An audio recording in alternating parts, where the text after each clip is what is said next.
اعوذ باللہ من الشیطان الرجیم بسم اللہ الرحمن الرحیم ربی یسر ولا تعسر وتمم بالخیر۔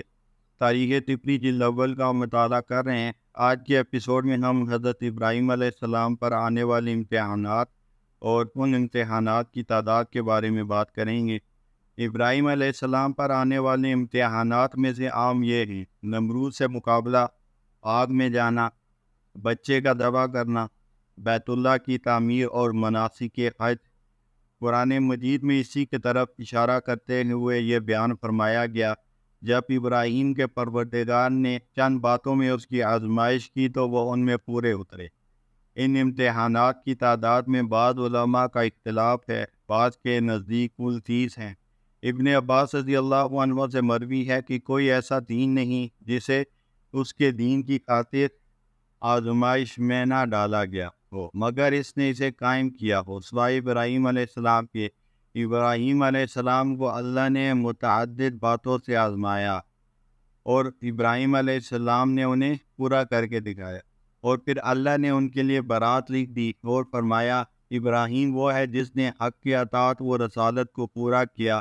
ان امتحانات میں سے 10 کا سورہ احزاب میں، 10 کا سورہ برات میں اور 10 کا سورہ مومنون میں ذکر ہے، اور فرمایا کہ اس اسلام کے 30 حصے ہیں۔ ایک اور روایت میں ابن عباس سے مروی ہے کہ سورۃ برات میں ذکر کردہ 10 چیزیں یہ ہیں: التائبون العابدون الحامدون، اور سورہ احزاب میں ذکر کردہ 10 چیزیں یہ ہیں: ان المسلمین والمسلمات والمؤمنین والمؤمنات، اور 10 سورہ معراج میں یہ ہیں: والذین هم عن صلاتهم حافظون۔ دوسرا قول یہ ہے کہ یہ دراصل 10 فضائل ہیں جن میں سے 5 کا تعلق سر سے اور بقیہ 5 کا تعلق جسم سے ہے۔ ابن عباس رضی اللہ عنہ سے اذ ابتلی ابراہیم ربہ کے تحت مروی ہے کہ ابراہیم علیہ السلام کو طہارت کے بارے میں آزمایا، جن کی تعداد 10 ہے۔ 5 کا تعلق سر سے ہے اور 5 کا تعلق جسم سے ہے۔ سر سے متعلق چیزیں یہ ہیں: مونچھیں کٹوانا، کلی کرنا، ناک میں پانی ڈالنا اور ناک کو صاف رکھنا، مسواک کرنا، سر پر مانگ نکالنا۔ اور جسم سے متعلق 5 چیزیں یہ ہیں: ناخن کاٹنا، زیر ناک بالوں کو موڑنا، ختنہ کرنا، بغل کے بالوں کو نوچنا، پیشاب پخانے کے بعد پانی سے استنجا کرنا۔ ابن عباس رضی اللہ عنہ سے مروی ہے، ابو غلال کہتے ہیں کہ قرآن مجید کی آیت وَإِذِ ابْتَلَىٰ إِبْرَاهِيمَ رَبُّهُ کے تحت ہمیں بتایا کہ وہ چیزیں یہ ہیں: ختنہ کرنا، زیر بال ناک موڑنا، دونوں شرمگاہوں کو دھونا، مسواک کرنا، مونچھیں کاٹنا، ناخن کاٹنا، بغل کے بالوں کو نوچنا۔ ابو حلال کہتے ہیں کہ میں ایک خصلت بھول گیا ہوں۔ ابو المجلد سے مروی ہے کہ ابراہیم علیہ السلام کو 10 باتوں سے آزمایا گیا اور وہ انسانوں کے لیے ایک سنت قرار پئی۔ پھر وہی باتیں ذکر کی جو پہلے روایت میں بیان ہوئی۔ تیسرا قول یہ ہے کہ امتحانات تو کل 10 ہی تھے، البتہ ان میں سے 6 کا تعلق شاعر سے ہے۔ ابن عباس رضی اللہ عنہ سے مروی ہے کہ ان میں سے 6 کا تعلق انسانی بدن سے ہے، اور وہ یہ ہیں: زیر ناک بالوں کو مونڈنا، بغل کے بالوں کو نوچنا، ناخن کاٹنا، مونچھیں کاٹنا، جمعے کو غسل کرنا، ختنہ کرنا۔ چوتھا قول یہ ہے کہ امتحان سے مراد یہ ہے کہ اللہ نے آپ کو یہ فرمایا: میں تجھے لوگوں کا پیشوا بناؤں گا، اور حج کے مناسک بھی امتحان میں داخل ہے۔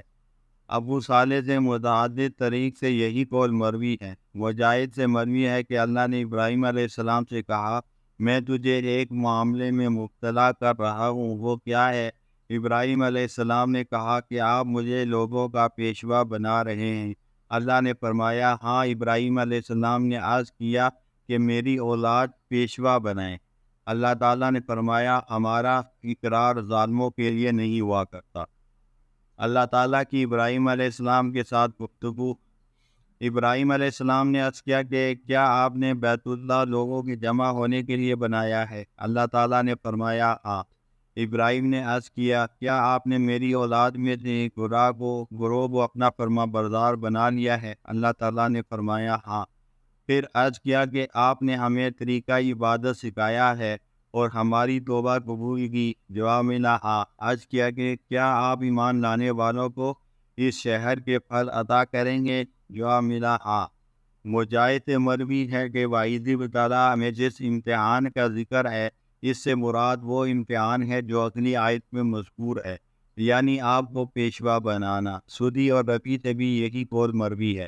ابن عباس سے مروی ہے کہ اس کے علاوہ بیت اللہ کی تعمیر بھی اس میں شامل ہے، نیز مناسک حج، مقام ابراہیم، بیت اللہ کے پاس رہنے والوں کے لیے رزق کا انتظام، اور ابراہیم کی اولاد میں حضور اکرم صلی اللہ علیہ وسلم کا پیدا ہونا بھی اس میں شامل ہے۔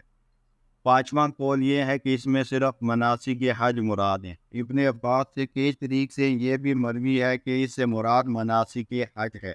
چھٹا قول یہ ہے کہ کئی امتحانات تھے جن میں ختنہ بھی شامل ہے۔ شعبی سے متعدد روایات سے یہ بھی مروی ہے کہ ان میں ختنے کا حکم بھی شامل تھا۔ ساتواں قول یہ ہے کہ وہ چیزیں سات ہیں: ستارہ، چاند، سورج، آگ، ہجرت، ختنہ۔ ابو رجا کہتے ہیں کہ میں نے حسن بصری سے پوچھا کہ وَإِذِ ابْتَلَىٰ إِبْرَاهِيمَ رَبُّهُ سے کیا مراد ہے؟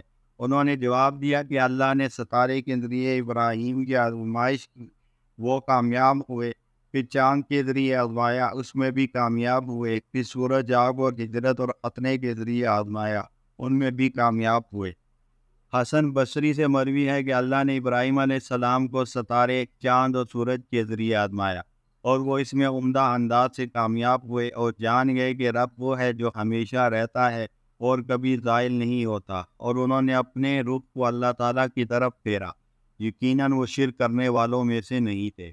پھر اللہ تعالیٰ نے ہجرت کے ذریعے آزمایا تو آپ اپنا ملک اور قوم چھوڑ کر شام چلے گئے۔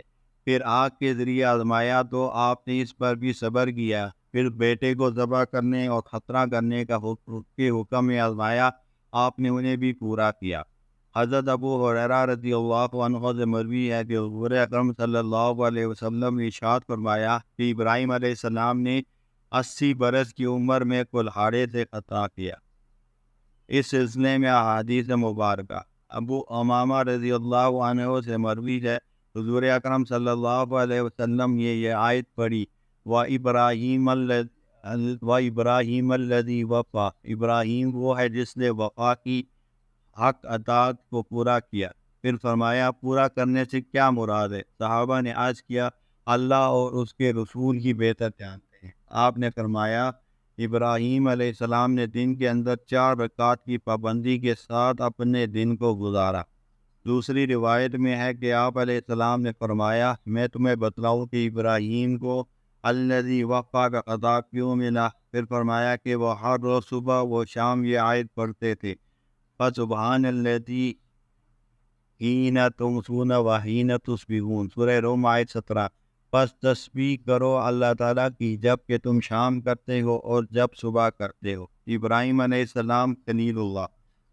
مختصر یہ کہ جب اللہ تعالیٰ نے دیکھا کہ ابراہیم علیہ السلام نے ہر امتحان میں صبر کیا، اپنے فرائض کو حسن خوبی سے انجام دیا اور اللہ کی محبت کو سب محبتوں پر فوقیت دی، تو اللہ تعالیٰ نے آپ کو اپنا خلیل بنا لیا اور بعد میں آنے والوں کے لیے پیشوا بنا دیا، اور آپ کی اولاد میں نبوت، کتاب اور رسالت کو جاری فرمایا۔ آپ کو عظیم مقام اور حکمت عطا فرمائی۔ آپ کی اولاد میں سے نیکوکار، سردار اور قیادت کرنے والے لوگ پیدا کیے۔ جب بھی ان میں سے کوئی فوت ہوتا تو اللہ تعالیٰ دوسرے کو بھیج دیتے، اور ان کا ذکر نسلوں میں باقی رکھا۔ آنے والے تمام لوگ ان کے پیچھے چلے، اور اللہ تعالیٰ نے انہیں دنیا اور آخرت میں عزت عطا فرمائی۔ سچ یہ ہے کہ کوئی بھی تعریف کرنے والا خواہ آپ کی صفات کتنی ہی زیادہ بیان کرے، آپ کا مقام اس سے بھی بلند تر ہے۔ بے شک۔ وآخر دعوانا الحمد للہ رب العالمین۔